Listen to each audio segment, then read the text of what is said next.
Hey everybody. Alright, so let's jump right in this, talk about the artifact, and then I'm going to talk about some of the analysis and themes and ideologies that I found in this artifact. So my artifact, yeah, so I'm sure you watched it already.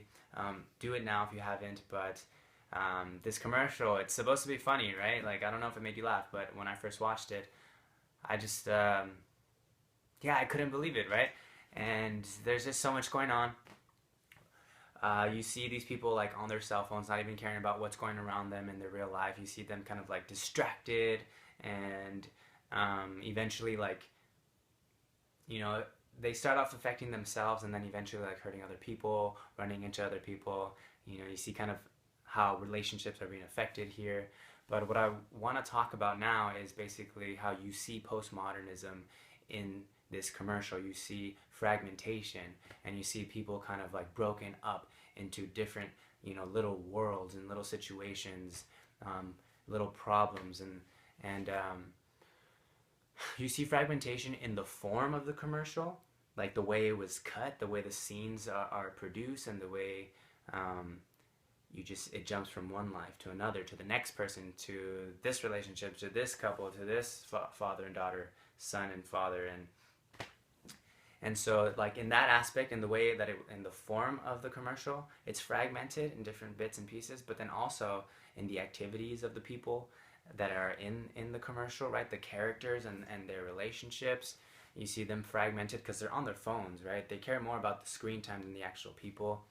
But what I really want to talk about is digiphrenia. It's this term that was basically introduced by Douglas Rushkoff, who wrote a book called Present Shock, and digiphrenia is this attempt that we have to be everywhere at once.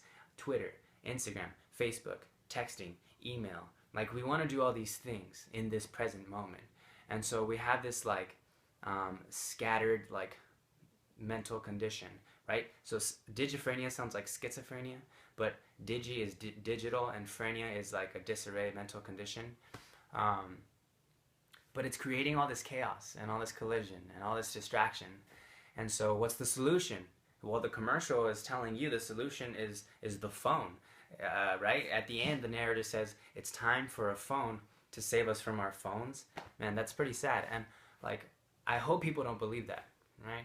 But we're still buying these phones, and we're still distracted by them, and we're still like hurting ourselves. We're still texting and driving. Like, we're still checking our phones, GPSing, like, we're still distracted, right? The CDC reported in 2013 that over 3,000 people were killed in a car accident that involved a distracted driver, and that same year, almost 500,000 people were injured in a car accident related to a distracted driver. It's crazy, right? It's crazy to see that, like, these little things are causing so much, like, distraction for us that we're putting ourselves in harm's way, so to speak. Like, we're risking our lives. It's pretty detrimental and scary to think about. So we created these technologies to be more efficient, and in some cases we are more efficient, but just because we're efficient doesn't mean we're always effective. And also,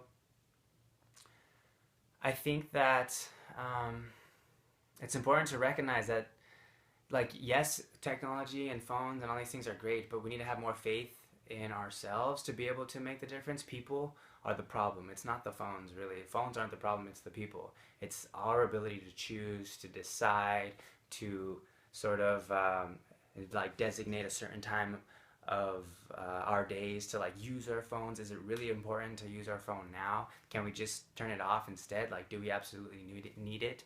So the problem isn't in the overabundance of phones and technology, it's more in our overconsumption, our choosing to overconsume, you know, technology and the phones.